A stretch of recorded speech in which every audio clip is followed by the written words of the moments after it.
For youth to be successful, people have to care about them. When they come to a facility where they're embraced, where they're taught, where they're acknowledged, where they're rewarded for doing good work, they all have a desire to have that. And that's what we try and do here.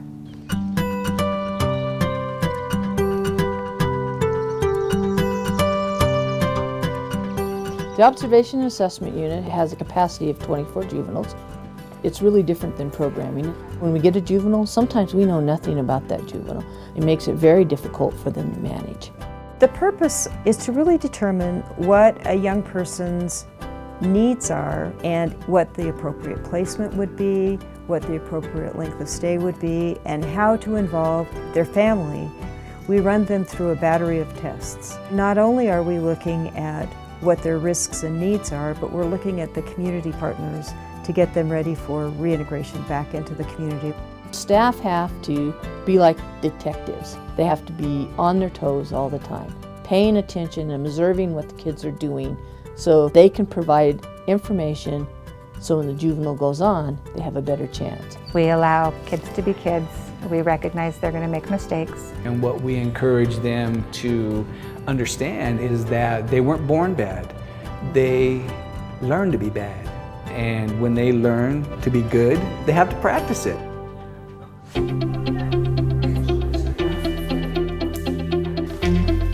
A typical day on the Observation and Assessment Unit, they go to school. Each day of the week we have a program class that starts at 3, and then we have different events in the evenings. The only way they can manage is to keep them busy. When they're out of their room, they're involved in programming. It reduces the type of incidents that you'll have, and it gets kids invested in their time that they spend here.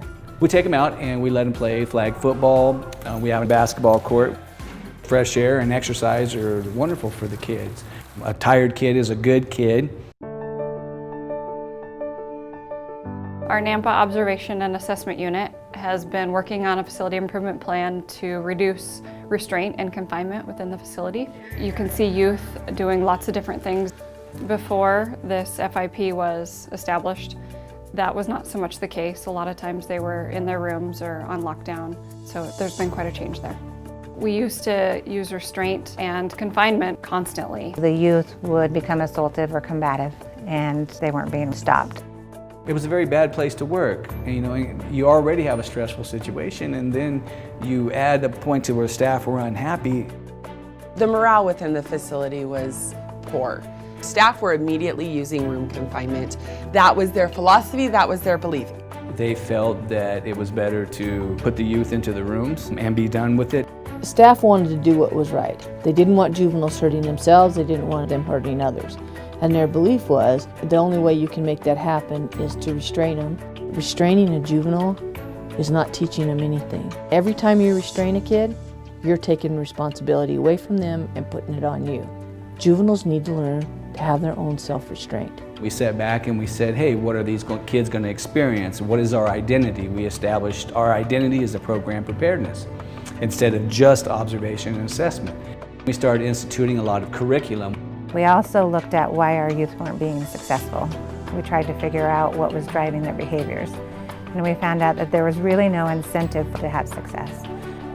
We kept youth in the Observation and Assessment Unit until they were at a point where we felt that they were program ready and that they would have success once they left us. We have incentives. The kids have to earn these. They're not given. They are rewarded with movie nights, they are rewarded with extra phone calls, and they tend to like it.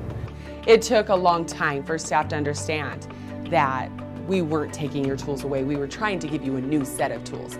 We put together a team that was made up of staff all around the facility, and we just worked to make sure we had the staff buy-in that we needed. We worked very hard to change the philosophy from working in corrections to getting youth ready for success.